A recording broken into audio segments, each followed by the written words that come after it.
A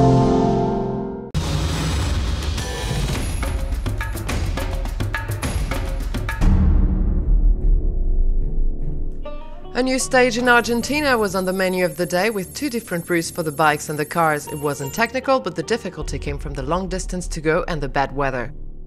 Before we talk about the bikes, let's focus on the cars. They should have raced 470-kilometer long special surrounded by 380-kilometer oblique section between Salta and Tucuman in Argentina, but the special was reduced to a half because some tracks were impracticable.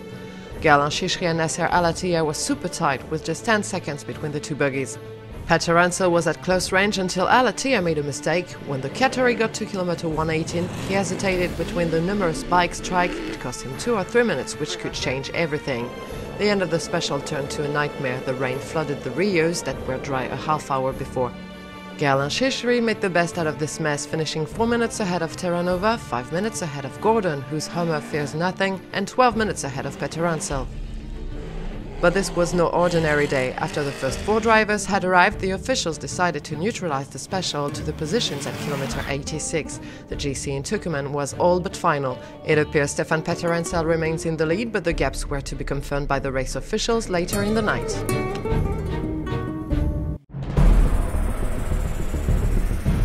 The bike special was also reduced. With a little anticipation, one could expect the day's scenario for Kurt Kesselli, Friday's stage winner.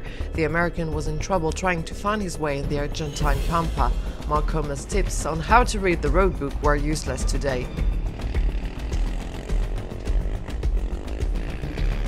In any case, most of the bikers were a little lost today. Actually, they all managed to take the wrong way at kilometer 118, the lemming effect probably, all except Gonçalves and Elder Rodriguez, who followed exactly the roadbook's instructions. At least for a while, because a few kilometers later, Rodriguez also lost his way.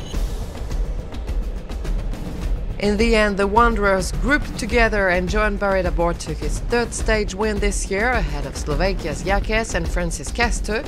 Olivier Pain finished 37 minutes after Barreda, but more importantly 14 minutes behind Casteu, who was his runner-up this morning at the GC. As a consequence, a Frenchman succeeds another Frenchman at the overall standing. Casteu now leads ahead of Ruben Faria. Olivier Pain is now 16 minutes adrift, while Cyril Després, who got a 15-minute penalty, is now 24 minutes behind the leader.